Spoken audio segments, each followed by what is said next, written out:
क्योंकि सारी लड़ाई वही भ्रष्टाचार की है। एनटीए देख लीजिए आप, ईवीएम का मामला देख लीजिए आप, दिल्ली में जो ये अभी हालत हुई पिछले 3 दिन में बारिश की, पूरे देश में कट एंड कमीशंस का जाल बिछा। भ्रष्टाचार अपने देश में कण कण में यहाँ पर विद्यमान है। जिस प्रकार की समस्याओं को हम जूझते हैं, जो जातिवाद यहाँ पे है, जातिवाद जब तक खत्म नहीं होगा हिंदुइज्म सुधर सकता ही नहीं है। 5 सालों बाद, यानी कि दिल्ली में पहला दलित सीएम बनेगा, 5 सालों बाद देश तैयार हो जाएगा। अगले 5 सालों में देश में पहला दलित प्राइम मिनिस्टर देखने को।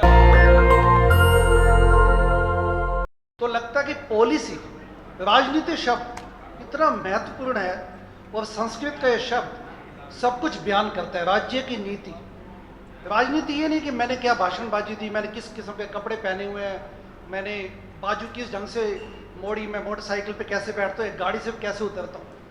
इट्स ऑल अबाउट राज्य की नीति, यानी कि आपकी पॉलिसी क्या है।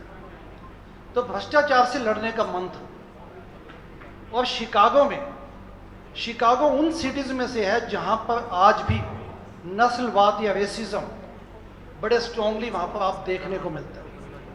जो अपने भारत में जिस प्रकार की समस्याओं को हम जूझते हैं, जो जातिवाद यहाँ पे है, वहां पे अमेरिका उसको नस्लवाद के रूप में देखता है। शिकागो ऐसा सिटी है जहां पर segregation of blacks and whites आपको स्टार्कली वहां देखने को मिलता है। साउथ शिकागो में चले जाइए, मैंने वहां पर काम किया, Jackson park hospital, cook county hospital एवं एडवोकेट ट्रिनिटी हॉस्पिटल, इनमें मैंने न्यूबॉर्न बेबीज की डॉक्टर्स के रूप में काम किया। वहाँ पर जो ये आपको स्टार्क वे में दिखता है, जिस प्रकार स्पष्ट रूप से दिखता है, और जिस प्रकार से मार्जिनलाइज्ड कम्युनिटीज़ को वहाँ पर नस्लवाद के नाम पर दबाया जाता है, जबकि कॉन्स्टिट्यूशन, आज अपने कॉन्स्टिट्यूशन की कॉपी यहाँ पर है, प्रति है, बाबा साहेब आम्बेडकर ने बनाई थी, लेकिन वहाँ पर भी कॉन्स्टिट्यूशन आम आदमी के साथ खड़ा है, लेकिन तब भी रेसिज्म या नस्लवाद वहाँ जिंदा है। लेकिन हमारे समाज की चाहत अभी भी कंप्लीट नहीं। उसके बाद तो मेरा जो मन था और हमारे साथियों का मन था वो भ्रष्टाचार का निवारण एवं सोशल जस्टिस। लेकिन आज मैं अपने सभी साथियों के बीच में यह कहना चाहता हूँ कि भारतीय लिबरल पार्टी के माध्यम से हम सब लोग मिलकर पहले दलित मुख्यमंत्री दिल्ली के सपने को साकार कर सकते हैं, और साथ ही साथ तो दलित सीएम भारतीय लिबरल पार्टी के माध्यम से दिल्ली को दिया जा सकता है और दिलवाएंगे। साथ ही साथ इससे एक बात भी तय होती है कि जो पार्टी की टॉप लीडरशिप है वो स्वयं चुनाव लड़ने में इंटरेस्टेड नहीं है।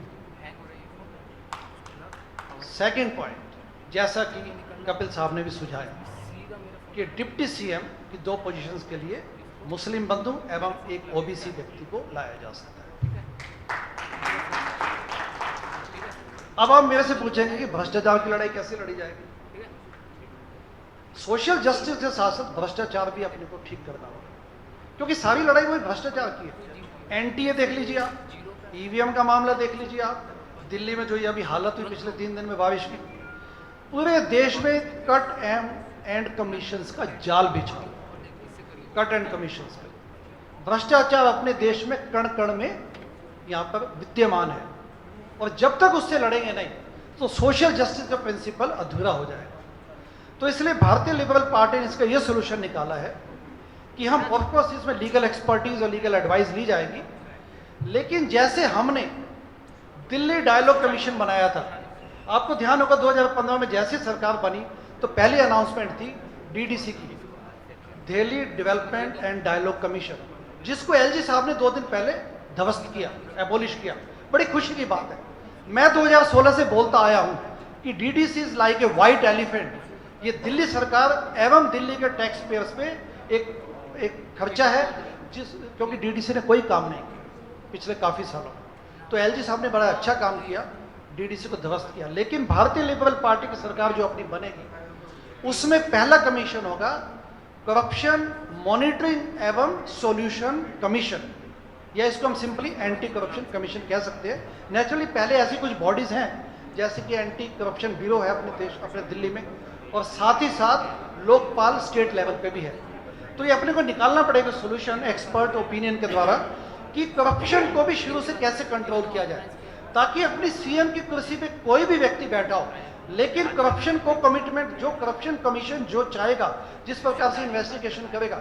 एक आम आदमी करप्शन की शिकायत लेके आता है और वो कहते हैं कि मेरे मोहल्ले में ये काम नहीं हुआ, तो एंटी करप्शन कमीशन उस चीज को उतनी संजीदगी से लेगी जितने संजीदगी से हम करप्शन का, जिस संजीदगी से हम सोशल जस्टिस का प्रिंसिपल अपनाना चाहते हैं। तो अंत में मैं बात लंबी न कह के आप सभी का स्वागत करता हूं। मुझे खुशी है कि हम अपने इस सपने को सब मिलकर पूरा कर सकते हैं और दिल्ली के माध्यम से पहला दलित सीएम बनेगा, उसके बाद पूरे देश में इस बात की अलग जगाएंगे और बाबा साहब अम्बेडकर के जो सपना था उसको पूरा करेंगे ताकि सोशल जस्टिस का प्रिंसिपल भी पूरा हो सके।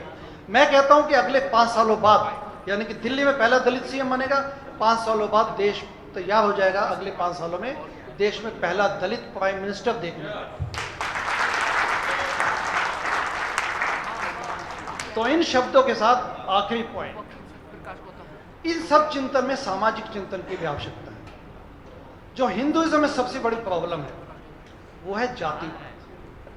मैं पिछले 22 सालों में शिकागो में, यूएसए में मुझे बौद्ध टेम्पल में जाने का भी मौका मिलता है। इनफैक्ट हिंदू टेम्पल जो लेमोंट में है शिकागो के बाहर, वो सबसे बड़ा टेम्पल है हिंदुओं के लिए शिकागो में, अक्सर जाता भी हुआ। लेकिन साथ में उससे पहले एक बौद्ध टेम्पल है 3-4 किलोमीटर पहले, माइल्स पहले। वहां पे जाएं तो आपको थाईलैंड के भिक्षु मिलेंगे, वहां पे भिक्षु मिलेंगे, वो चलाते हैं। क्योंकि बुद्धिज्म का मतलब वहां पर टिपिकली थाईलैंड या जो साउथ ईस्ट एशिया के जो बुद्धिस्ट लोग हैं वहां पे आते हैं। अपने देश के बुद्धिस्ट लोग वहां कम मिलते हैं। और साथ ही साथ तिब्बत का मामला मेरे दिल के बड़े क्लोज है। नैन्सी पेलोसी अब जो आई थी अभी कुछ दिन पहले धर्मशाला में, लेकिन उससे पहले भी वो आ चुकी है 2014, 15-16 में। अभी कांग्रेस ने, यूएसए की कांग्रेस ने एक बिल पास किया 12 जून 2024 को, यानी कि लगभग 2-3 हफ्ते पहले, तिब्बत रिजोल्व एक्ट। और 12 जून को कांग्रेस में सर्वसम्मति से पास हुआ कि तिब्बत के मामले में उन्होंने चाइना से आह्वान किया कि इस मुद्दे को इमीडिएटली आप सुलझाइए, तिब्बत के मुद्दे को रिजोल्व कीजिए।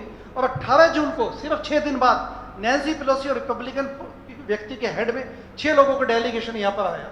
6 लोगों का डेलीगेशन धर्मशाला में लैंड कर चुका था 6 दिन बाद। यानी कि आप यूएसए की कमिटमेंट देखिए तिब्बत के कोज को, और तिब्बत का कोज का मतलब बुद्धिज्म। तो जैसा मैंने कहा कि तिब्बत और बुद्धिज्म का कोज मेरे दिल के बड़ा नजदीक है, तो आज मैं यहां भी इस बात को बड़े सीरियसली कहना चाहता हूं, और मेरी अकबर साहब से इस बात में काफी बार बात हुई है कि क्यों न बुद्धिज्म अपनाया जाए, ताकि हम एक सिंबोलिज्म तौर पे कह सकें कि हम जातिवाद जब तक खत्म नहीं होगा हिंदुइज्म सुधर सकता ही नहीं है। इसलिए हम बुद्धम शरणम गच्छामि के प्रिंसिपल को अपनाएं ताकि मैसेज मिले हिंदू जाति को भी कि इसको ठीक किया जाए, फिक्स किया जाए। धन्यवाद। जय भीम, जय भारत। नेशनल दस्तक की आपसे गुजारिश है कि अगर इसको बचाना चाहते हैं तो नेशनल दस्तक को सब्सक्राइब करने के लिए रेड कलर के सब्सक्राइब बटन को दबाएं, फिर बेल आइकन की घंटी दबाएं। नेशनल दस्तक को बचाने के लिए बहुत जरूरी है कि हर खबर को शेयर करें, लाइक करें, कमेंट जरूर करें।